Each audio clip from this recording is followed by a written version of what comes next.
Voilà. Bon, bah, on va pouvoir commencer, hein, je pense. Ok, Voilà. on attaque. Donc, Donc, du coup, moi, je pense que... merci Laure. Ben, merci à vous. Merci d'avoir organisé la soirée. Je signale que Touria Hagery est connectée également. Touria Hagery, c'est la pièce, c'est la clé de voûte de toute notre organisation, tout notre système depuis la création du centre en 99. C'est la personne la plus discrète de la Terre, mais sans elle, rien ne tournerait sur tout ce centre, tous les services qu'on rend et les avancées qu'on fait. Donc, c'est l'occasion pour moi de la remercier chaleureusement. Et donc, voilà, je la remercie également d'assister à cette présentation. Je coupe ma vidéo pour gagner de la bande passante. Et cette photo n'est plus à jour. Je remets ma vidéo et je vais lancer mon diaporama. Voilà. Voilà. Et du coup, oui, bah, voilà, c'est vrai que c'était l'occasion parce que tous les 28 février, c'est la journée mondiale des maladies rares. Donc, c'était l'occasion aussi de refaire un point sur nos maladies rares et de revoir avec des spécialistes, hein, qui mieux que des spécialistes pour parler de ces maladies. Donc, forcément, le docteur Bols, le docteur Massardier qui viendra après nous rejoindre. Et puis, bah, Touria, effectivement, parce que Touria, je pense qu'il y a bon nombre de personnes qui l'ont eu au téléphone. Et puis, on la remercie aussi pour toute sa bienveillance à répondre à nos questions. Et voilà. Donc, merci à tous aussi d'être là pour nous et nous accompagner dans nos parcours. Donc, Donc, voici voilà, la première diapo, c'était la diapo avec la présentation de l'équipe, parce que c'est des noms que vous voyez certainement de temps en temps, mais que vous ne voyez pas forcément les têtes. Il n'y a pas tout le monde, mais presque. Touria est au centre ici, le professeur Golfier, qui a donc créé le centre en 1999, docteur Massardier et moi-même, qui allons intervenir aujourd'hui, et puis le professeur You, oncologue, et professeur Lotz, oncologue à Paris, professeur You, oncologue à Lyon, docteur Provençal, oncologue à Marseille, docteur Sophie Patrier, qui est anatomopathologiste, et puis Elodie, qui est au centre de référence. Et puis, vous voyez tous les membres que je n'ai pas pu photographier ou faire apparaître ici, mais qui font tourner notre centre et nos avis au quotidien. Donc, voici le plan. En introduction, avant tous ces sujets, il y aura un très bref rappel sur la pathologie des maladies trophoblastiques. Ensuite, on va parler des avancées en oncologie, donc du côté des tumeurs trophoblastiques. Comment est-ce qu'on peut mieux traiter les maladies? Ensuite, un point sur l'information que l'on peut donner aux patientes, dans quelle mesure on peut développer un système d'information qui soit encore plus réactif, encore plus proche de chaque patiente.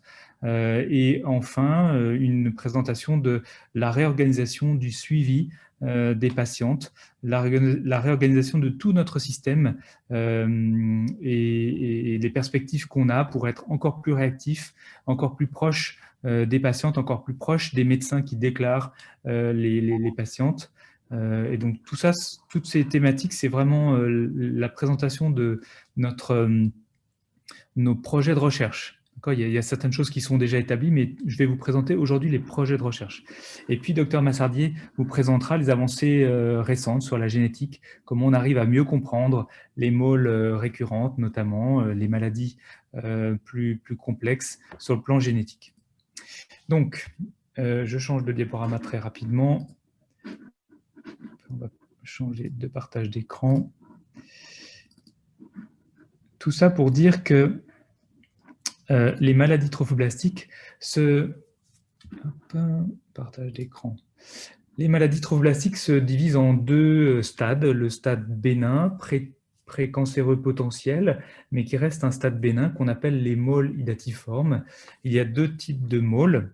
Les môles que l'on dit complètes et les môles partiels. Ce sont donc des placentas qui vont proliférer à l'intérieur de l'utérus et qui vont se développer, mais il n'y a pas de fœtus, ou alors il n'y a pas de fœtus viable, et seul le placenta se développe de façon non contrôlée, c'est-à-dire qu'il va avoir tendance à grossir et grossir tout le temps sans s'arrêter.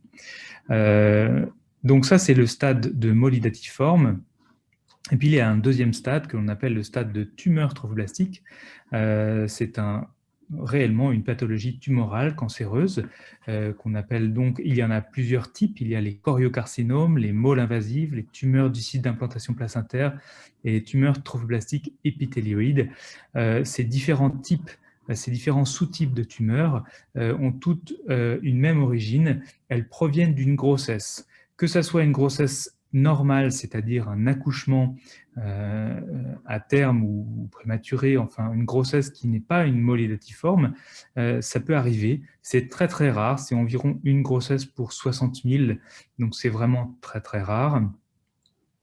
Mais cela peut arriver plus fréquemment après une mole complète ou une mole partielle, notamment 15% des moles complètes et 1 à 3% des moles partielles se transforment en tumeurs trophoblastiques.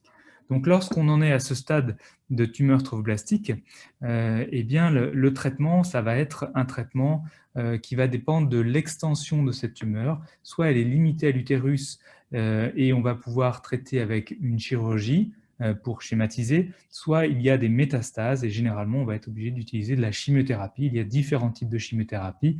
Je ne rentrerai pas trop dans les détails, mais en gros, on a soit une chimiothérapie simple avec une seule molécule, qui est généralement le méthotrexate, soit on a une maladie plus avancée, on a besoin de plusieurs molécules et on va associer plusieurs types de chimiothérapie, notamment dans le protocole que certaines d'entre vous connaissent, qui s'appelle EMACO. Ce protocole EMACO comporte 5 molécules de chimiothérapie différentes que l'on va donner alternativement 3 une semaine, 2 la semaine suivante, puis on alterne à nouveau.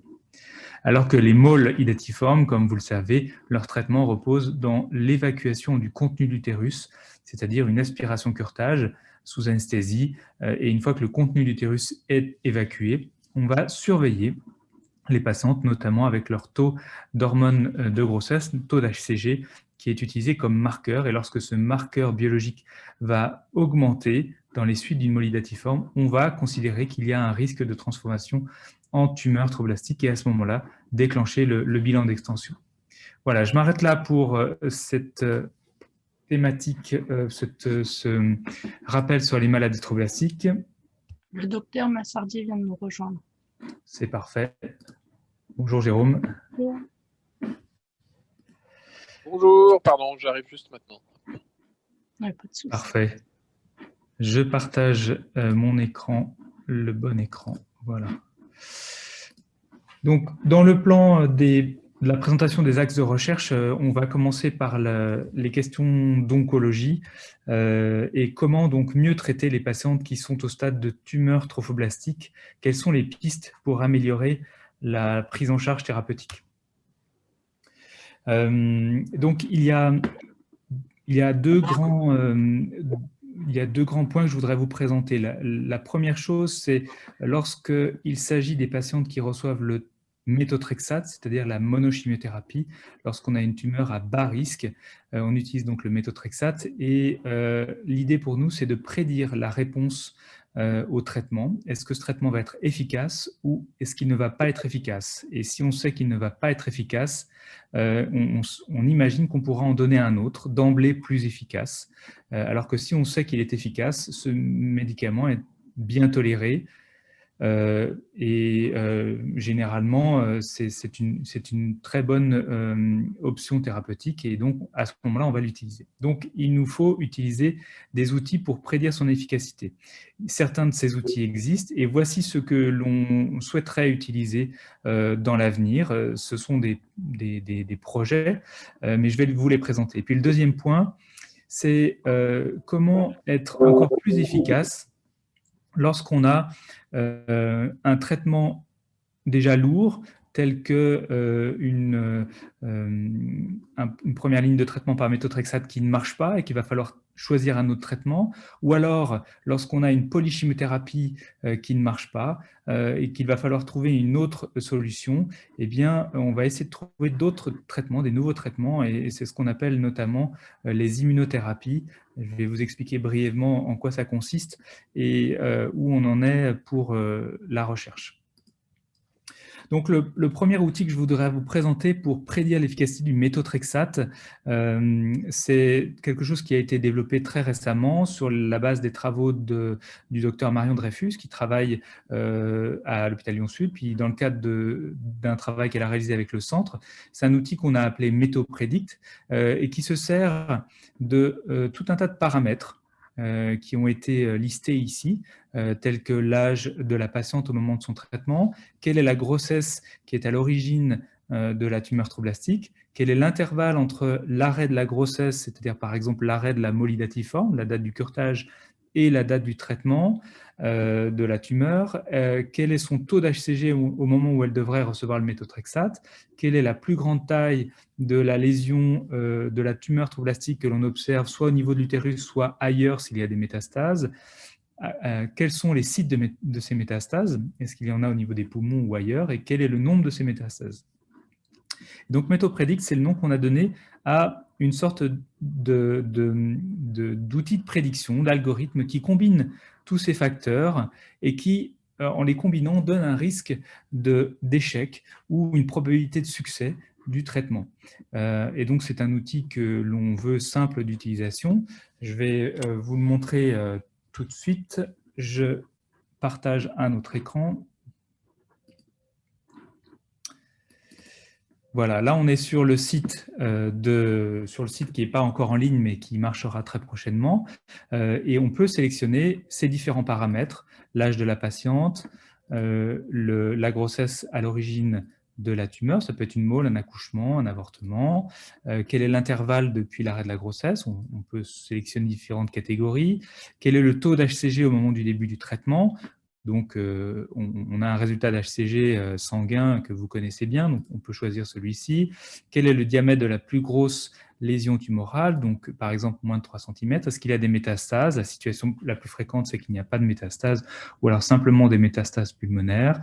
Et quel est le nombre des métastases? On va dire qu'il n'y a pas de métastases. Et vous voyez qu'immédiatement, il s'affiche sur cette fenêtre le nombre de patientes dans notre centre depuis sa création qui ont réuni ces caractéristiques. Donc, il y en a 118. Et on peut définir la probabilité de succès du méthotrexate, 91%, avec un intervalle de confiance, qui est une marge de confiance du chiffre qu'on annonce ici.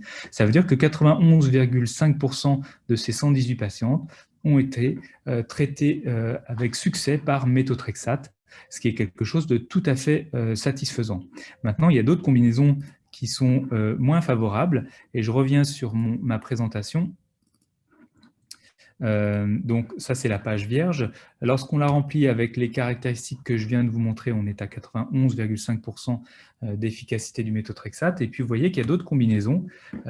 Quand on combine moins de 40 ans, mole moins de 4 mois, mais un HCG à plus de 100 000, une tumeur entre 3 et 5 cm, pas de métastase visible, il y a très peu de patientes qui ont été traitées avec cette combinaison de facteurs. Mais on voit tout de suite que la probabilité du méthotrexate, elle est bien moindre, elle est de 30%, alors certes avec une marge d'erreur qui augmente, ça c'est lié au fait qu'il y a peu de patientes dans le groupe avec ces paramètres, mais 30% de succès du méthotrexate lorsqu'on le donne comme premier traitement, eh bien c'est vraiment pas satisfaisant et c'est dans ces situations, alors j'ai pris une extrême, mais c'est dans ces situations qu'il nous faut réfléchir soit à choisir un autre traitement, quand on en a de disponibles, soit à développer d'autres traitements pour ces patientes pour éviter un traitement inutile. Donc, voici le périmètre de cet outil que l'on aimerait utiliser assez rapidement, notamment en le mettant à disposition des médecins qui utilisent le méthotrexate, parce que ça permet de donner une information importante aux patientes et également aux médecins qui ne sont pas spécialistes. Lorsqu'on utilise le méthotrexate, quelle est la probabilité d'échec ou de succès? Et puis, ça augmente un petit peu la transparence qu'on a vis-à-vis des patientes qui sont suivies par notre centre, parce que généralement, elles reçoivent l'ordonnance de méthotrexate. On dit qu'il faut commencer ce traitement, on dit que c'est ce traitement qui va les guérir, mais si on veut aller un petit peu plus loin dans la probabilité de succès, c'est par ce genre d'outil que ça va nous faciliter les choses. Donc, il n'est pas encore en ligne, mais il le sera bientôt. Il aura pour but d'aider la transparence et puis la compréhension des médecins, et puis aussi de dire que lorsqu'on commence un traitement avec 50% d'efficacité, eh bien, il faut s'attendre, dans un cas sur deux, à être amené à changer en cours de traitement pour avoir une efficacité avec un autre traitement ultérieurement. Donc ça, c'est le premier point. Ensuite, je voudrais vous parler d'un autre point qui est un petit peu plus scientifique, un petit peu plus biologique, c'est l'utilisation d'un autre marqueur que l'HCG. Alors, pas de bol pour nous, la prononciation ressemble, c'est non pas HCG mais HLA-G. Ça n'a absolument rien à voir avec l'HCG, qui est l'hormone de grossesse que vous connaissez.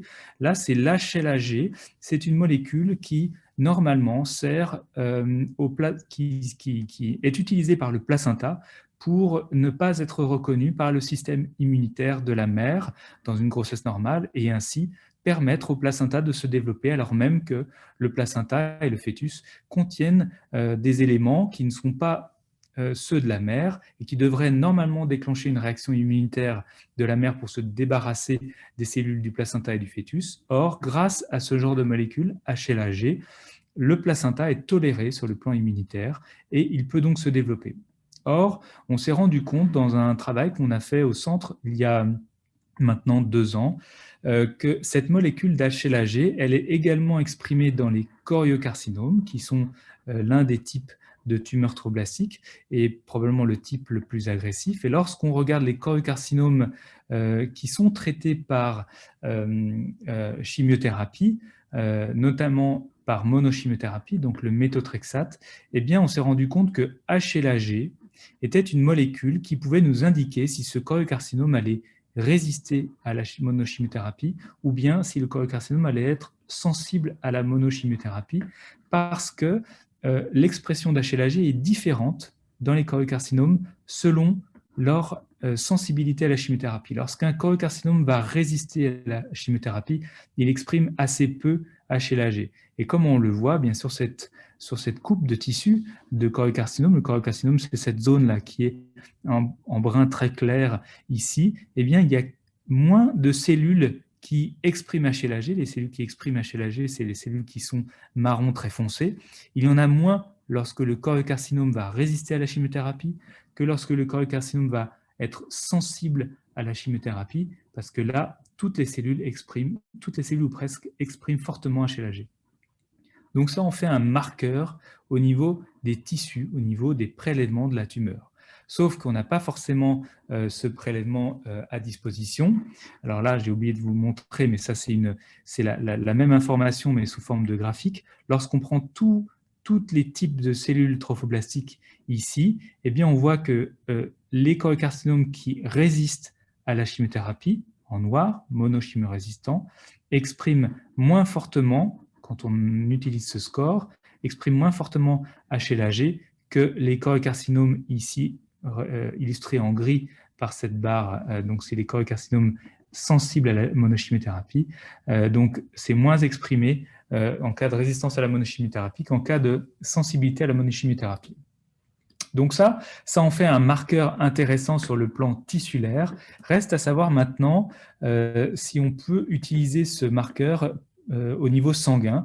Et ça va être l'un des objectifs qu'on se fixe, c'est de vérifier dans le sang des patientes qui reçoivent de la chimiothérapie, de la monochimiothérapie, est-ce que le taux circulant d'HLA-G peut être une information prédictive de la chimiorésistance. Et si c'est le cas, on pourra l'utiliser pour compléter les outils de prédiction qu'on a déjà et ainsi adapter encore plus précisément le traitement que l'on va choisir pour les patientes qui commencent une chimiothérapie. Donc ça, c'est également un projet de recherche. Je passe maintenant au deuxième grand point, qui sont les immunothérapies, qui sont donc des médicaments qui sont différents de la chimiothérapie classique. Je disais tout à l'heure en préambule que les tumeurs tromblastiques, lorsqu'elles sont métastatiques, généralement se traitent par chimiothérapie, donc qui est un médicament qui arrête la division des cellules. L'immunothérapie fonctionne différemment. L'immunothérapie vient aider le système immunitaire de la patiente à reconnaître à nouveau la tumeur qui était passé inaperçu. Et cette nouvelle reconnaissance lui permet de détruire les cellules tumorales. Alors, comment une tumeur se camoufle-t-elle du système immunitaire maternel? Il y a plein de moyens, mais l'une des méthodes les plus répandues, on va dire, c'est d'exprimer une molécule qui s'appelle PDL1. Et PDL1, cette molécule, donc c'est quelque chose qu'on voit dans tous les types de tumeurs, mais PDL1, figurez-vous que cette molécule, où est-ce qu'on l'a identifiée en premier? Eh bien, à nouveau, on l'a identifiée dans le placenta, puisque le placenta, comme je disais tout à l'heure, il a besoin de se camoufler pour éviter d'être reconnu par le système maternel. On voit ici sur ce schéma que les villosités du placenta, les cellules trophoblastiques qui sont à l'extérieur du placenta, dans l'utérus, les cellules trophoblastiques qui sont autour des membranes, toutes expriment PDL1. C'est le petit plus que vous voyez ici. Toutes expriment PDL1. Et ça en fait une molécule très importante dans la tolérance du placenta. Et on s'est rendu compte que PDL1 était également exprimé par les tumeurs trophoblastiques, que ce soit les choriocarcinomes ou d'autres tumeurs. C'est à nouveau les cellules qui sont marquées en brun très foncé, en marron très foncé, bien, toutes ces cellules expriment PDL1. Ce qui veut dire que les tumeurs trophoblastiques utilisent cette molécule normalement, naturellement trouvée dans le placenta. Eh bien, les tumeurs trophoblastiques l'utilisent pour se développer en toute impunité et ainsi échapper au système immunitaire maternel que l'on voit ici en bleu très clair, qui est pourtant présent, mais qui est complètement inhibé par ces molécules. Donc l'idée, c'est d'utiliser ce marquage, cette expression de PDL1 pour bien finalement cibler la tumeur. Puisque si on utilise un médicament qu'on appelle un anticorps pour stopper l'action de PDL1, le système immunitaire va à nouveau pouvoir se défendre contre la tumeur trophoblastique. Et c'est ce qu'on a fait dans un essai clinique que certains d'entre vous connaissent, qui s'appelle Trophimin, qui a été conduit par le professeur Yu à l'équipe du Centre de référence des maladies trophoblastiques à Lyon Sud, et qui a été mené dans plusieurs centres en France. Donc ça, c'est le petit schéma que je vais vous montrer dans une seconde, mais tout d'abord, ce qu'il faut comprendre, c'est que cet essai, il a mis plusieurs années à être élaboré. On a commencé à y réfléchir en 2014 et il a pu commencer en 2017. Il a été conduit sur 3 années pour la première partie de l'étude qui concernait les patientes avec une résistance à la monochimiothérapie, 15 patientes ont été étudiées et 8 ont été guéries par ce médicament. Parmi celles-ci, 4 ont évité la polychimiothérapie, qu'on appelle les MACO, et fait très important, 4 de ces 15 patientes ont eu une grossesse après le traitement par avelumab. Cette prolifération en toute impunité repose sur une petite molécule située à la surface des cellules cancéreuses qui bloque le détecteur d'anomalies des défenses immunitaires. L'immunothérapie empêche ce verrouillage et relance la destruction de la tumeur par l'organisme. Avec de très bons résultats, puisque sur les 15 patients traités, 8 ont été guéris sans aucune chimiothérapie supplémentaire. Et parmi... Ça, c'était juste le petit coin de fierté de l'étude, puisque elle réexplique le mécanisme d'action de ce médicament. Vous avez vu que c'est un reportage qui avait été diffusé sur France 5, et pour nous, pour les patientes, pour la connaissance de ces maladies, c'est très important de pouvoir communiquer à ce sujet. Et puis, j'ai coupé parce qu'on n'a pas beaucoup de temps, mais bien sûr, on finit sur le cliché de cet adorable petit garçon qui est né chez une patiente qui a été guérie par l'avelumab. Son prénom c'est Harry, je crois. Et donc, le fait nouveau, c'est que non seulement il y a ce petit garçon qui est né, mais il y a 4 grossesses décrites parmi les patients traités, 3 naissances et 1 en cours. Donc ça, sont des éléments très intéressants. Je ne sais plus ensuite. Oui. Eh bien, où est-ce qu'on en est au niveau de la recherche? Le premier point, c'est que on est en train de comprendre comment marche l'avelumab et de comprendre qu'il marche avec 2 mécanismes différents, soit en permettant aux cellules immunitaires de reconnaître à nouveau les cellules tumorales et donc de s'en débarrasser avec un premier mécanisme, soit il permet directement directement à des cellules immunitaires encore plus agressives de notre système immunitaire de se lier aux cellules tumorales et de les détruire directement.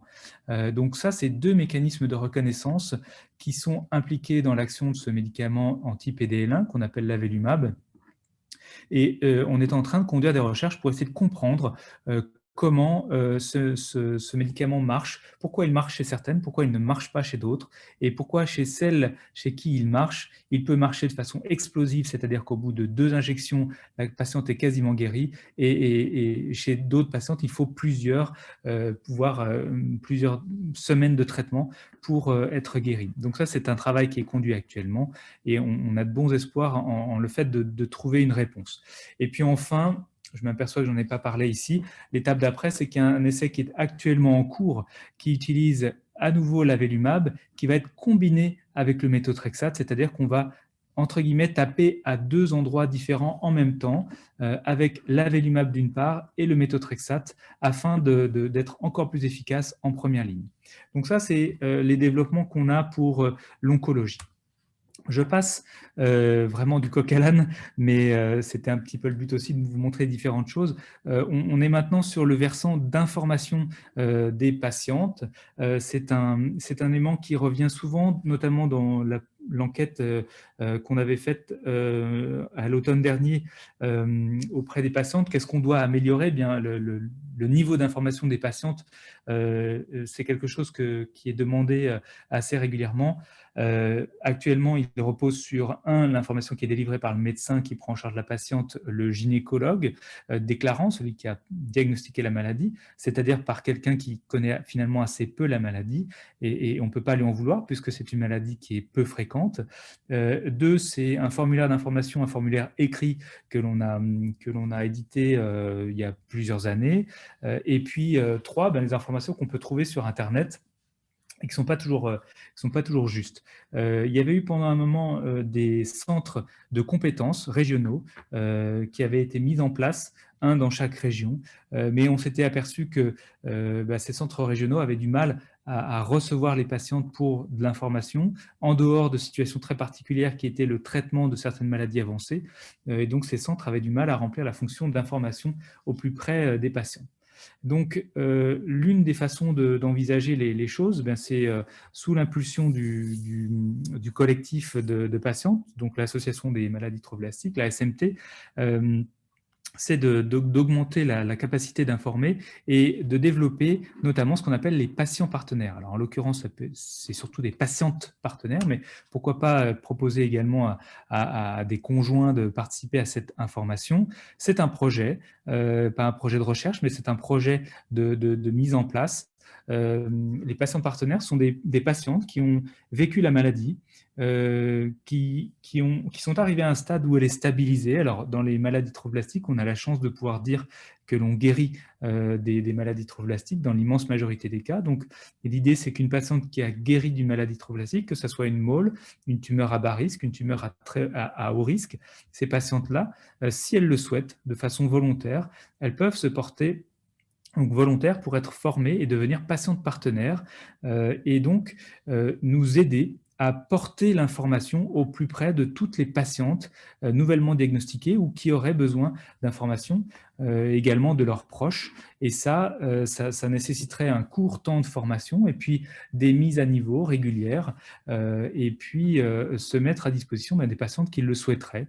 Et ça, c'est dans l'objectif de délivrer une information juste au quotidien, au plus proche des patientes et de leurs proches. Donc ça, c'est quelque chose qu'on va développer dans les mois qui arrivent, notamment dans le cadre d'un autre projet qui va venir juste après, c'est le projet de réorganisation du suivi des patientes. Et là, en l'occurrence, pour ce projet de patientes partenaires, on va réellement avoir besoin de bonne volonté, de soutien de l'association de patientes. Et donc, il est très probable qu'on revienne vers vous pour ce sujet-là. Je passe à l'onglet suivi mieux organisé. L'idée, c'est que le centre, lorsqu'il a été créé en 99-2000, enregistrait environ une cinquantaine, voire une centaine de patientes par année au bout de 2-3 ans, ce qui était relativement gérable en termes de volume d'activité pour recevoir une déclaration, mettre en place un suivi d'HCG, être en mesure de donner un avis immédiatement lorsque l'HCG réaugmente ou qu'il fallait décider d'un traitement ou qu'il fallait décider de changer de traitement. Or, actuellement, nous ne sommes plus à quelques dizaines ou une centaine de patientes déclarées chaque année. Nous sommes à presque 1200 patientes déclarées pour l'année 2019. Je suis prêt à parier que pour l'année 2020, ça va augmenter encore. Et on imagine bien que même si on est un petit peu plus nombreux dans l'équipe du centre, ça reste un défi pour nous de répondre dans les bons délais et de hiérarchiser les patientes qui vont pouvoir avoir un suivi standard parce que l'évolution est tout à fait favorable et puis elles n'ont pas forcément besoin d'entendre parler de nous et tant mieux pour elles et elles en seront bien contentes. En revanche, les patientes qui ont un HCG qui évolue mal ou les patientes sous traitement qui vont avoir besoin d'adaptation de traitement, eh bien celles-ci, il va falloir qu'elles aient un suivi un petit peu plus rapproché. Et actuellement, sur un plan logistique, c'est difficile. Ça, c'est le premier point, être plus réactif. Et le deuxième point de l'organisation, c'est les patientes qui ont un traitement par méthotrexate. C'est environ une centaine de patientes par an en France. Ce méthotrexate, nous donnons le protocole au médecin qui a déclaré la patiente et lorsqu'il a reçu ce protocole, bien, il va le mettre en place. Sauf qu'un médecin qui n'est pas habitué à utiliser le méthotrexate, même avec nos conseils, c'est quelque chose qui n'est pas confortable pour lui et en plus, il va généralement être obligé de se tourner vers un hôpital pour organiser les injections tous les 2 jours, puis la surveillance biologique et ça, c'est quelque chose de lourd à suivre et qui en plus, le fait de rediriger les patients vers l'hôpital impose aux patients d'arrêter leur activité professionnelle.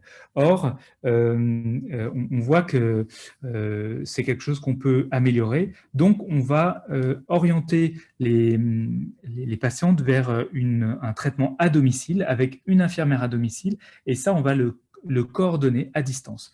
Et l'idée de ce qu'on va développer dans le cadre d'un projet cette année, c'est de faire une coordination qui va s'articuler autour d'une plateforme digitale, d'un site internet, d'une solution informatique qui va nous aider à hiérarchiser toutes les données des patientes, toute la priorité des patientes pour le suivi de l'HCG, pour l'information transmise aux patientes, pour les cures de méthotrexate, également mettre un suivi psychologique pour les patientes qui en ont besoin, et si besoin, des consultations sage-femme pour la fertilité. Donc tous ces éléments nécessitent une organisation, et ça va se faire dans le cadre de ce qu'on espère être vraiment une réforme pour notre santé, notre centre de santé, qui est donc un article 51. C'est une partie du projet de santé, Ma Santé 2022, donc, qui avait été rédigé en 2018 par la ministre de la Santé et qui est actuellement en cours. Et en gros, notre centre va soumettre au ministère un projet de santé qui va inclure toutes ces avancées pour être plus réactif dans la prise en charge des patients. On en est au stade très préliminaire de l'écriture du projet et on vous donnera des informations et on vous sollicitera lorsque ce sera nécessaire, notamment pour le versant patient partenaire. Je pense que j'ai très largement dépassé mon temps de parole, j'en suis désolé, mais je laisse la place à quelques questions ou alors, si vous le souhaitez, on peut aussi enchaîner avec la présentation du docteur Massardier et puis prendre les questions après. Il y a juste une question. Et c'est pourquoi y a-t-il de plus en plus de cas recensés? Alors, c'est une très bonne question. C'est probablement multifactoriel. La première question qu'on peut se poser, c'est est-ce qu'il y a réellement de plus en plus de maladies? C'est-à-dire, est-ce que cette maladie est plus fréquente? Ça, c'est la première question. Il y a quelques études qui montrent que l'incidence de la maladie, c'est-à-dire le nombre de nouveaux cas, incidence maintenant c'est quelque chose de très bien connu avec l'histoire de coronavirus, mais le nombre de nouveaux cas chaque année, pour cette maladie, les molidatiformes, semble relativement stable. Il y a une étude hollandaise récente qui montre que globalement c'est relativement stable. Donc a priori, c'est quelque chose qui n'augmente pas. En revanche, nous, on enregistre de plus en plus de cas, probablement parce que le service rendu par le Centre des maladies trophoblastiques aux patientes, aux médecins, donc à la communauté, est de plus en plus connu, reconnu, et du coup, ça incite les gens à déclarer. Avant, c'était les médecins qui déclaraient de plus en plus parce qu'ils étaient très contents d'être aidés dans leur démarche, mais maintenant, on voit bien que c'est les patientes qui, on leur diagnostique une maladie trophoblastique, elles disent bah, « je vais sur Internet, ah, il y a un centre », elles vont voir leur médecin et leur disent mais vous n'avez pas déclaré mon cas au centre des maladies trophoblastiques, est-ce que vous pouvez le faire ?» Donc, on voit bien que cette démarche-là, elle est aussi poussée par les patientes qui sont de plus en plus curieuses. Mais il est peu probable que cette maladie augmente en incidence. Non, voilà. C'était juste la seule question. Bien. Jérôme, est-ce que tu veux enchaîner ? Oui, volontiers. Bon, bonjour à toutes et à tous. Bonjour. Pierre Drey m'avait demandé de faire un topo bref sur la génétique, ce que je vais essayer de faire. Pour répondre effectivement sur l'augmentation du nombre de cas, je ne sais pas si Touria vous avez montré ou pas, ou l'augmentation, vous avez vu du nombre de cas, où il y a eu un petit, c'est toujours intéressant de voir les plafonnements du nombre de cas. Alors je peux presque vous les montrer. Je sais pas, j'ai pas fait attention, Adrien, si tu les avais montrés ou pas. Non, je les ai pas montrés. Je les ai quelque part, probablement. Comme ça, on va. Il y a des facteurs tout à fait entre guillemets rigolos, si on peut dire, pour expliquer les choses, si tant est que ça puisse l'être. Alors, hop, attendez, je vais partager celui-ci qui est pas le topo que je devais vous faire, mais qui va permettre une vraie chose. Alors, est-ce que tu as ouvert le partage à tout le monde? Oui, normalement, oui. C'est Laure qui doit pouvoir te donner le partage. C'est bon, je l'ai trouvé. Il apparaît. Je le voyais, je n'avais pas tout ouvert.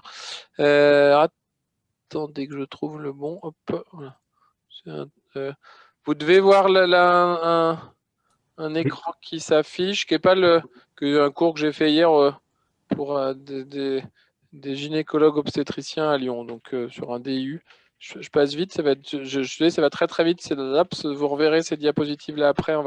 C'est pas le sujet. J'aurais pu aller directement à la fin. Ça aurait été plus simple. Hop. Mais je crois qu'il y a quelques. Voilà. Hop. Il n'y a pas 2020, mais quand on regarde l'augmentation du nombre de cas, finalement, alors au tout début, je n'étais pas là. Moi, je ne suis arrivé que ici, finalement. Mais quand on regarde en fait le nombre de cas qui augmente progressivement, on se dit est-ce que ça va s'arrêter? On a pensé en 2017, en 2018 qu'on avait atteint le plateau, et puis en fait, on l'a pas atteint. Et c'est ce que disait Pierre-Adrien, en fait, comme la déclaration est volontaire, il n'y aura jamais 100% de déclaration de cas. C'est juste impossible. La déclaration n'est pas obligatoire en France, elle ne le sera sans doute jamais, et c'est sans doute pas souhaitable. Mais à la louche, Pierre-Adrien et Touria me reprendront, mais on estime qu'actuellement, on nous déclare à peu près probablement 80% des cas français. C'est une estimation qu'on fait basée sur les chiffres anglais, où on pense que la déclaration des cas anglais est la plus complète au monde, ou presque, et que leurs chiffres d'incidence sont probablement censés être équivalents aux nôtres. Donc, c'est des cas qui sont mieux déclarés. Là, en 2017-2018, ça va vous paraître complètement trivial, en fait, mais c'était des congés maternité de personnel du centre. Je suis d'accord. Pardon de te couper, mais ce qui illustre carrément la difficulté de réactivité qu'on peut avoir lorsqu'on est moins nombreux à gérer les dossiers. Et voilà. Et donc, comme vous en êtes rendu compte, Touria et les 2 autres personnes qui travaillent avec elle, je ne sais pas si elles sont branchées là, je ne crois pas, font un gros boulot et effectivement, si elles ne sont pas là ou si l'une n'est pas là, effectivement, ça devient plus compliqué. Mais donc, effectivement, il est probable qu'on arrive encore un petit peu plus haut et puis au bout d'un moment, on ne sera jamais à 100%, mais on aura atteint un plateau et quand c'est très difficile de pouvoir le dire ensuite. Mais voilà, ça donne juste une petite idée des choses. Je reviens sur la génétique. Alors, est-ce que je l'ai ouvert entre-temps, refermé? Oui, il doit être là. Le but est d'avoir une compréhension simple des choses. En tout cas, que la génétique n'est pas toujours très simple à comprendre. Il y a peut-être des choses que vous savez déjà, mais on va essayer de faire une compréhension simple. C'est juste pour comprendre ce que c'est qu'un arbre généalogique. Quand on va voir un généticien ou ce qu'on appelle une conseillère en génétique, ils font un arbre généalogique. Dans vos vieux cours de biologie de collège et de lycée, vous avez dû avoir ça. Et si certains ont poursuivi après, ça a été ça. Et donc, en fait, les femmes, ce sont des ronds, les garçons, ce sont des carrés. Quand c'est en noir avec une petite flèche, c'est ce qu'on appelle le cas index, en tout cas, qui est celui qu'on étudiait. Par exemple, c'est le cas d'une patiente qu'on a pris en charge à Lyon, qui avait eu 2 IVG et qui a eu 2 mâles complètes. Et donc, en fait, quand les grossesses se sont interrompues, c'est ce qui se passe ici avec ces petits ronds barrés. Là, c'était les IVG. Et là, ce sont les deux grossesses molaires. Donc, c'est pour illustrer après des mâles récidivantes, on en va parler, mais il peut y avoir parfois des arbres généalogiques qui peuvent être faits. Ça paraît un peu compliqué ce schéma, mais on va revenir après si vous voulez dessus, ou plutôt je vais faire l'inverse en tout cas, pour vous rappeler des données de génétique sur d'abord ce que c'est qu'une fécondation normale. Il y a besoin d'un ovocyte, d'un ovule qui est tous les mois fabriqué par l'ovaire avec 23 chromosomes à l'intérieur. Et donc quand c'est une jeune femme, elle est XX, 46 chromosomes, dont 2 chromosomes X. Et donc, les ovules fabriqués par une jeune femme contiennent forcément 23 chromosomes avec un chromosome X. Et il va être fécondé par un spermatozoïde. Et comme nous, les messieurs, on est XY, il y a la moitié de nos spermatozoïdes qui sont X, la moitié de nos spermatozoïdes qui sont Y. Et si c'est un spermatozoïde X qui rentre, ça va donner une fille, avec dans ces cas-là 23 chromosomes plus 23 chromosomes, 46 chromosomes. Et il y a la bonne, ce qu'on appelle formule chromosomique à l'intérieur de la cellule. Ça va donner une fille. Que si c'est un chromosome Y qui rentre, ça donne un garçon. Dans ce qu'on va appeler les mâles partiels, il faut quand même qu'il y ait un ovule, il faut quand même qu'il y ait des spermatozoïdes, mais finalement, le mécanisme, on va le revoir après, est qu'il y a soit un seul spermatozoïde qui va rentrer, soit 2 spermatozoïdes qui vont rentrer. S'il y a un seul spermatozoïde, ça peut être un spermatozoïde qui a 46 chromosomes au lieu de 23, ou qui va bien au début 23 chromosomes, mais qui va dupliquer son matériel génétique pour arriver finalement dans ce qu'on appelle une grossesse molaire partielle avec 69 chromosomes, donc 3 fois 23 chromosomes à l'intérieur des cellules et dont 46 chromosomes qui viennent des spermatozoïdes, ce qui ne veut pas forcément dire que c'est la faute du père. En tout cas, s'il y a des messieurs qui sont branchés, ce n'est pas forcément la faute du conjoint qui explique les grossesses molaires partielles, mais avec cette formule chromosomique particulière de 69 chromosomes par ce qu'on appelle diandrie, c'est-à-dire 23 chromosomes en trop qui viennent du spermatozoïde. On peut avoir ce qu'on appelle la même formule chromosomique, c'est-à-dire 69 chromosomes aussi, mais avec l'excès de chromosomes qui viendrait de l'ovule, donc de la mère. Et c'est dans ces cas-là ce qu'on appelle une triploïdie par digynie. Si on compte les chromosomes, on aura la même chose, 69 chromosomes, mais 46 qui viennent de la mère. Et dans ces cas-là, cette partie-là ne donne pas de grossesse molaire, mais ce qu'on appelle une triploïdie. Donc, une grossesse molaire partielle, ça survient parce qu'il y a trop de chromosomes paternels dans une cellule. Donc trop de chromosomes paternels dans une cellule, eh bien, ça va être responsable d'une mole partielle. Si on regarde les moles complètes, toujours pareil, ma formule de fécondation normale. Et en fait, dans une mole complète, je vais passer un petit peu l'animation, et bien en fait, on voit que là, il y a le bon nombre de chromosomes, 2 fois 23 chromosomes, mais que les chromosomes d'origine maternelle ont été expulsés ou que c'était un ovule qui n'avait pas de chromosomes maternels.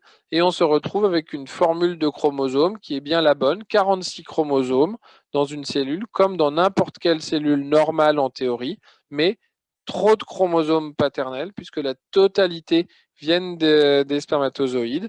Et il peut y avoir dans ces cas-là plusieurs formules différentes. Ça peut être XX ou ça peut être XY, on va le revoir. Et dans ces cas-là, eh bien, effectivement, on est sur une mole complète avec le bon nombre de chromosomes. Ça n'est pas quelque chose qui peut être testé facilement si on fait ce qu'on appelle un karyotype sur un produit de cellules de grossesse molaire, sur ce qu'on appelle le karyotype.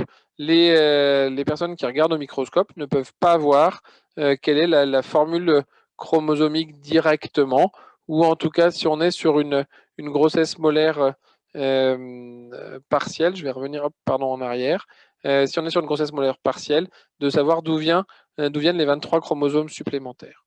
Cette diapositive, elle redit la même chose, en tout cas avec des petites subtilités qu'on peut commencer de préciser. Avec les moles partiels ici, donc c'est ce qu'on disait, 23, 23, 23, 3 fois 23, 69 chromosomes, et avec des formules chromosomiques qui peuvent être XXX, XXY ou XYY, et des petites variantes les unes avec les autres. Il peut y avoir des moles partiels qui ne sont pas simplement triploïdes, mais tétraploïdes. Et ce n'est pas 3 fois 23 chromosomes, mais c'est 4 fois 23 chromosomes. Et c'est décrit aussi. C'est finalement moins fréquent. Que pour les moles complètes, c'était ce qui est marqué ici avec des petites subtilités qui vont être soit des moles complètes monospermiques, soit dispermiques. C'est-à-dire que soit il y a un seul chromosome qui est rentré, soit il y en a deux qui sont rentrés. Ça peut donner des formules chromosomiques différentes. On n'a pour le moment pas montré que ça changeait quelque chose sur le pronostic des grossesses molaires. Certaines personnes ont travaillé dessus, mais on ne peut pas dire parce que c'est monospermique ou parce que c'est dispermique, ça va être très différent. Et on voit, et certains d'entre vous le savent, qu'il y a, comme toujours en médecine, des exceptions avec des grossesses molaires complètes qui peuvent être ce qu'on appelle biparentales. Et on voit qu'ici, il y a bien du vert et du rouge en quantité égale. Et donc, il peut y avoir des grossesses molaires complètes qui ont le bon nombre de chromosomes, ça c'est logique, mais aussi avec des chromosomes qui viennent du père et de la mère, et on va en reparler après. Je refais passer mes diapositives. Donc, sur la différence entre mole complète et mole partielle, voilà ce qu'entre guillemets, il faut simplement savoir. Donc, mole complète, le bon nombre de chromosomes. Mole partielle, 23 chromosomes en trop. Et dans les deux cas, toujours un excès de chromosomes d'origine paternelle. Pourquoi est-ce que c'est un problème d'avoir trop de chromosomes d'origine paternelle ? Pour un problème qui va jouer aussi dans les formes biparentales qu'on appelle l'empreinte parentale et qui est un mécanisme qu'on ne connaît pas forcément et que très sincèrement pas beaucoup de médecins connaissent non plus, que les généticiens connaissent bien, que certaines personnes qui s'occupent de malformations connaissent bien aussi, mais que la majorité des gynécologues obstétriciens ont oublié, même s'ils ont dû l'apprendre un moment dans leur cours de génétique, que les cancérologues ont oublié aussi parce que ça n'a pas forcément d'implication dans la médecine au quotidien. En fait, nos cellules et nos gènes plus précisément, eh bien, en fait, ils s'expriment différemment si on les a hérités de notre père ou de notre mère. Et c'est ce qu'on appelle l'empreinte parentale. Et c'est ce qui est essayé d'être schématisé en tout cas, et avec une expression qui est différente de nos gènes si on les a hérités de notre père ou si on les a hérités de notre mère. Et avec cet exemple ici, donc d'un homme qui, par définition, comme tout le monde, a hérité de chromosomes paternels et de chromosomes maternels. Et finalement, quand il va fabriquer ces spermatozoïdes, ce qu'on appelle ces gamètes, eh bien, pour certains gènes, pas pour tous, mais pour certains gènes, eh bien finalement, il va invalider dans ces spermatozoïdes le gène qui va être d'origine maternelle pour ne proposer dans ces spermatozoïdes que des gènes qui viennent d'origine paternelle en tout cas. Et les femmes vont faire les mêmes choses dans leurs ovules avec une invalidation du gène qui est d'origine paternelle pour pouvoir proposer simplement des gènes qui vont être d'origine maternelle. Et donc, bien c'est ce qu'on disait, on va effacer ensuite plus ou moins l'empreinte parentale et réécrire notre programme génétique en fonction du sexe de l'individu. Donc, cette notion d'empreinte parentale est bien connue dans certaines maladies génétiques, pas très fréquentes et pas des maladies génétiques qui sont souvent connues en tout cas, mais qui est quelque chose qui est parfaitement connu par nos collègues généticiens. Et ça a son importance dans les grossesses molaires parce qu'on s'est rendu compte que certains gènes qui étaient présents au niveau des cellules de façon normale, eh bien, s'il y a des mutations dans certains de ces gènes, eh bien, finalement, ça peut provoquer des grossesses molaires alors même qu'il y a bien des chromosomes qui viennent du père et des chromosomes qui viennent de la mère.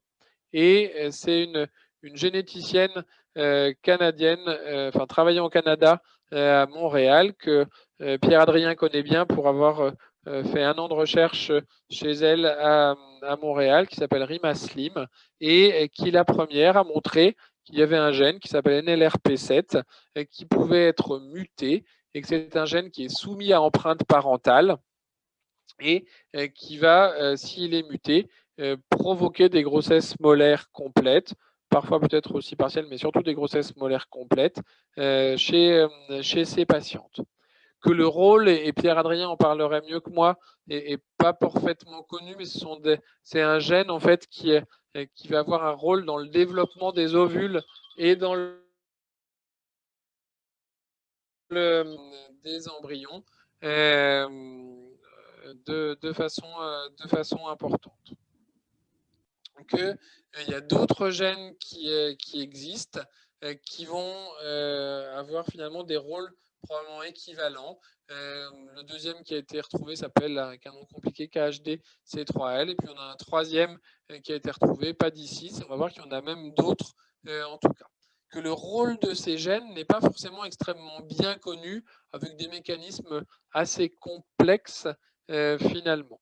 Ce qu'on peut dire du point de vue génétique, c'est que si on a une mutation dans ces gènes, il y a très peu de cas de naissance vivante qui sont rapportés. Et que donc, si on a une mutation avec parfois des petites subtilités suivant le type de mutation dans un de ces gènes, la très faible proportion de patientes qui arriveront à avoir une grossesse normale va pousser à faire un don d'ovocytes. On va en reparler après. Et que la mutation dans ces gènes